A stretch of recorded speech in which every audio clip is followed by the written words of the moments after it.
So welcome everybody to this latest GCSE revision video on 162 Maths. In this video we'll be doing a topic test on the higher syllabus, looking at transformations with a focus on some non-calculated questions. Now there will be a copy of the question sheet in the description below for you to download and have an attempt at before watching this video as we go through the answers. So let's get started on this transformations higher topic test, which is non-calculator. So looking at question 1, it says the sides of a square of size 5 centimeters are enlarged by a scale factor of 4. What is the scale factor of the enlargement of its area?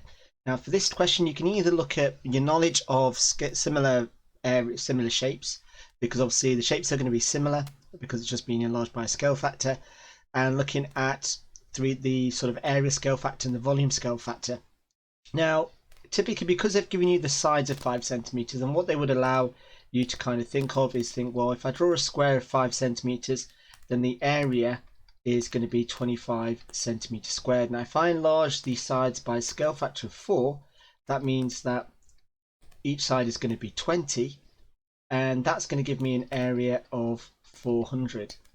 And then doing 400 divided by 25 is going to give me 16, so there is my final answer. Typically, if I did the length scale factor, if that's 4, then the area scale factor will be 4 squared, and 4 squared is 16, so again we've got the same answer.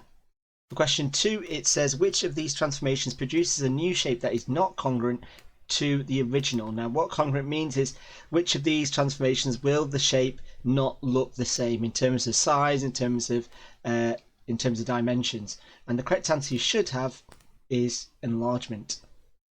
Now moving on to question 3, it says what is the equation of the line of symmetry of this shape?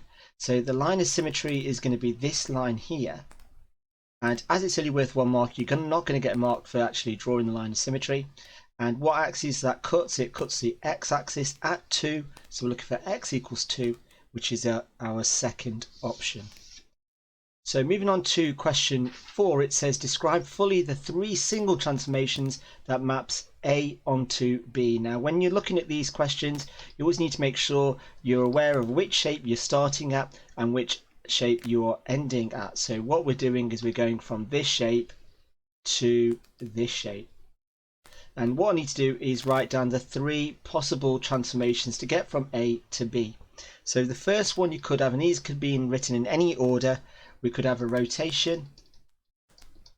And when you're describing a rotation, not only do you need to know the angle, which in this case is going to be 180 degrees or a half turn, and the center, which in this case is going to be the origin or 0, 0. Now if you said the origin, that would be absolutely fine as well, if you didn't want to quote what the actual coordinate is. A second possible answer is you can describe the translation. Now with the translation you just need to give the column vector, so you pick a point on A, pick the corresponding point on B, and then you just need to describe what the actual movement is going to be, and it's 7 to the right and then 7 down, so it's going to be 7 minus 7. And then finally our third one is going to be a reflection,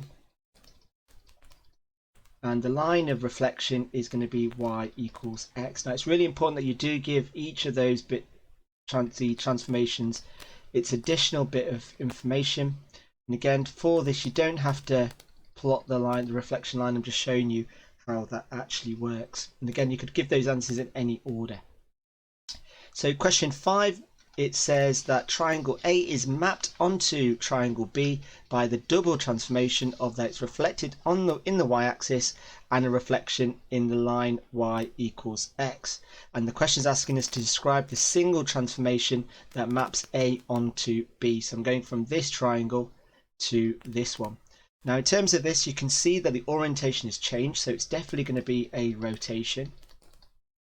And that from the rotation I need to state that it's going to be clockwise of 90 degrees, or what you could say is anti-clockwise of 270, so whichever floats your boat in terms of that. Well, let's just stick a degree sign in there.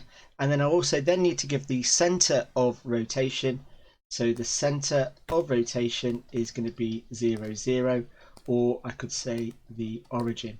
Now, again, I've got a video that shows you how to find the center of rotation when it comes to these. And what you need to do is to do a couple of lines. Now, what I'm going to do is if I draw a line that connects two corresponding sides together, again, on the computer, it's going to be a bit difficult to do that, but we'll try our best. And let's go for corner one line. So here you can see that I've picked two corresponding points, and let me just join that one up.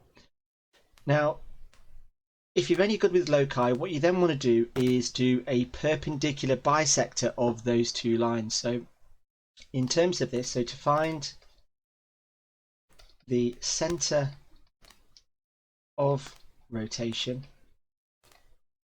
connect two corresponding sides with lines, and then draw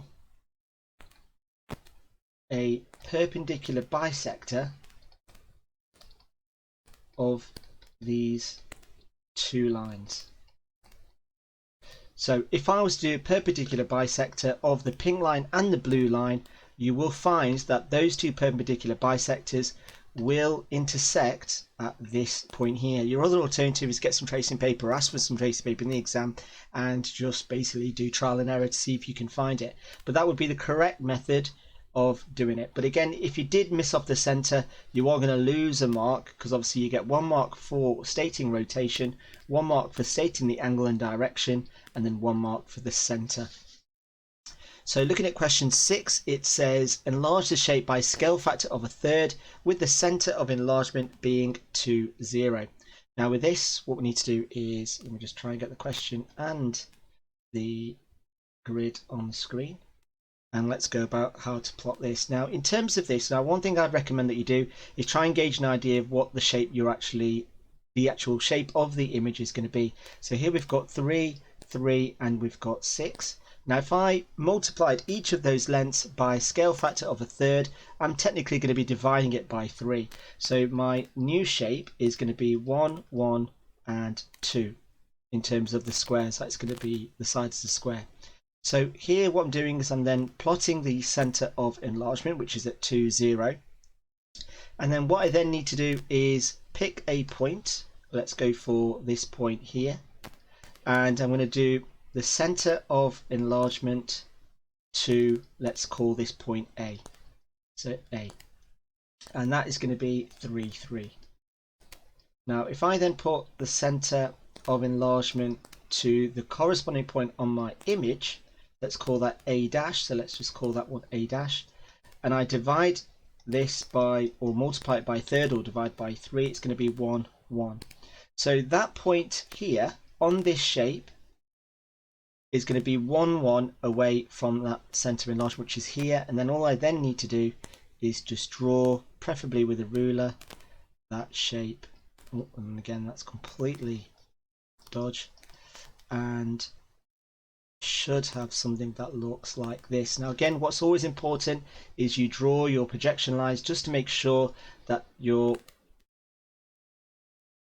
image is in the correct place. So let me just get a different color just so it stands out a little bit, and all I then need to do is just match up two corresponding points, and let me just make sure that that's a bit more accurate. And let's do another one. And as you can see, it is in the correct position from there. Obviously yours is going to be a lot more accurate than mine is, because obviously you should be doing it on paper. Now moving on to question 7, it says describe the single transformation that maps A onto B. So again, I've got to make sure that I'm stating what it is. So I'm going from A to B, so I'm going from this shape to this shape.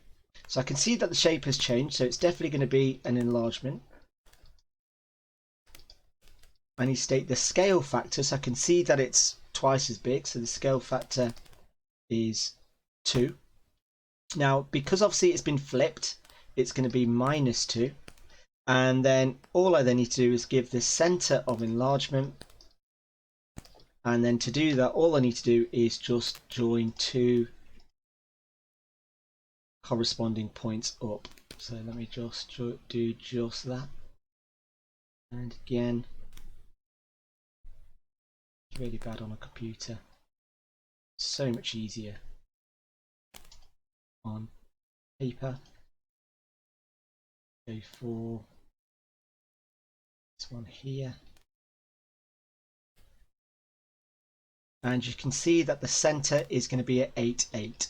So let's just write that down. So the center is at 8, 8. And that should be good enough to get your 3 marks for stating just those.